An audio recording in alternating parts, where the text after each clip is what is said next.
Tribunar masih di Environmental Exhibition tahun 2025 di gedung MNM Yowari Timika, Kabupaten Mimika, Papua Tengah.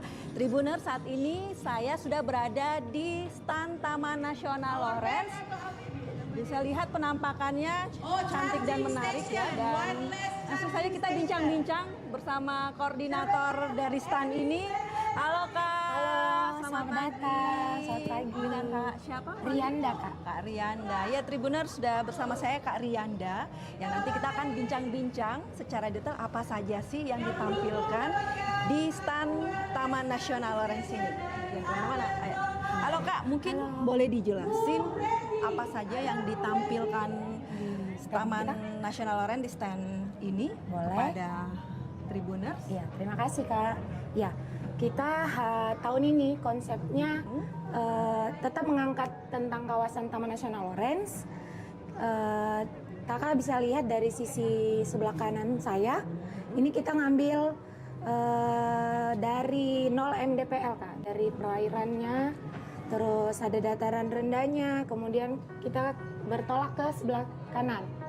Di kanan itu kita ngambil kondisi sungai dan dataran rendah, dan yang terakhir di daerah pegunungannya Kak. Karena kan kawasan Taman Nasional Lawrence dari 0 mdpl sampai 4884 mdpl. Kalau boleh tahu wilayah cakupan Taman Nasional Lawrence ini apa aja ya Kak? Kita ada di 3 provinsi Kak, Papua Tengah, Papua Selatan, dan Papua Pegunungan. Itu ada 10 kabupaten. Luasan Taman Nasional Lawrence itu sekitar 2,3 juta hektar. Ya, cukup luas. Kita Taman Nasional terluas di se-Asia Tenggara Kak. Luar biasa. Ya. Cukup berbangga kita ya orang-orang Papua Ya, benar, punya Kak. taman nasional yang sangat Luas dan masih virgin. Kak, ini juga ada hewan-hewan Yang endemik kita angkat. juga Iya, ya. benar. Yang coba mungkin dijelaskan Iya. walaupun dalam bentuk ini. Ya, kalau dari perairannya kita pilih si pelikan untuk kita angkat di stand kita kali ini. Ini pelikan adalah salah satu jenis burung migran Kak. Jadi dia dari Australia. Biasanya dia ke Papua itu untuk mencari makan di bulan Agustus sampai Oktober. Jadi kalau mau lihat pelikan, silakan datang ke Pulau Yapero sampai Pulau 3 juga ada. Kemudian di dataran rendah kita punya burung kasuari Kak. Ini burung terbesar.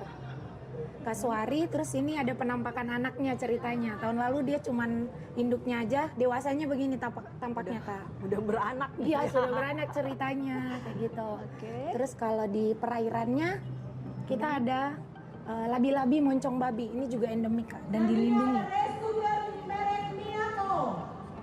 Habitatnya di sungai biasanya Kak. Oh, ini dia di sungai mana? Di mana nih Kak? Rata-rata ada di Mimika Timur Jauh ada, kemudian sampai ke Asmat juga ada Kak. Sungai-sungainya biasanya. Terus dia biasa bertelur di pasir-pasir. Kak Rianda, ini kan sudah 2 hari ya, ikut di stand ini. Gimana sih antusiasme masyarakat untuk datang ke Taman Nasional Lawrence ini? Mungkin karena warna-warninya Kak, jadi kebanyakan anak-anak sih yang excited ke sini. Iya, karena mungkin mereka suka hewan-hewan. Iya, jadi tuh kayak stand kita biasa kayak tempat wisatanya orang-orang tua bawa anak-anaknya untuk edukasi gitu Kak. Karena banyak. Ini sih sebenarnya warna-warninya kali ya Kak. Beda sama stand-stand lain. Kak Rianda, ini kan komitmen dari PT Freeport Indonesia selaku penyelenggara event ini kan tema besar yang diangkat tentang sampah plastik. Sampah plastik, benar. Gimana sih dari pengelola Taman Nasional Lawrence sendiri untuk memberikan kesadaran kepada para pengunjung ke Taman Nasional agar mengurangi sampah plastik atau setidaknya tidak membuang sampah sembarangan? Nah, kalau kami sendiri kan Kak, saya angkat dari gunung dulu ya Kak. Nah, kebetulan kan kami ada wisata alam, pendakian Puncak Kartens Piramid, juga ada Trikora di Wamena. Nah, kalau dari kami, biasanya kayak SOP kami, standar operasional prosedur kami, untuk pendaki sendiri, itu biasanya kami cek dulu Kak peralatan pendakiannya, apa-apa aja yang dibawa. Kemudian kita tetapkan kalau misalnya mereka bawa sampah itu dibawa turun kembali, jadi nggak ditinggalkan di gunung sehingga gunung kita tetap terjaga ekosistemnya. Kemudian kalau untuk di wilayah perairan biasanya kita usahakan untuk tidak menggunakan botol-botol minum kemasan. Iya, jadi kita bawa tumbler, kemudian kita sediain galon Kak. Biasanya kita ke kawasan kita bawa galon dan kita meminimalkan sampah dari snack-snack kayak gitu-gitu Kak. Kita kurangi lah gitu. Untuk masyarakatnya sendiri kayak ini kan kita seolah-olah pelikan itu makan botol ya Kak. Karena kebanyakan sampah-sampah terbuang dibuang ilustrasinya di laut. seperti ini, kasihan ya mereka Iya, ini bisa yang mati Kak. Banyak kayak labi-labi kena jaring. Kemudian beberapa kasus ada yang kita temukan terdampar terus kena jaring gitu Kak. Kena jaring masyarakat yang lagi nelayan gitu Kak. Gitu sih. Baik, Karyanda, terima kasih bincang-bincangnya, sukses selalu buat Taman Nasional Loren. Dan Tribuner, terima kasih juga. Saya sudah bincang-bincang dengan Kak Rianda tadi selaku salah satu koordinator di stand Taman Nasional Loren. Dan jangan lupa datang ke stand Taman Nasional Loren. Buat orang tua nih yang ingin anaknya mungkin diedukasi tentang lingkungan atau tentang apa itu Taman Nasional Loren, bisa datang langsung di stand Taman Nasional Loren yang ada di Expo Freeport Indonesia dalam rangka memberikan Hari Lingkungan Hidup Sedunia tahun 2025. Jangan kemana-mana, tetap ikut saya Lydia Salma di tribunpapuatengah.com.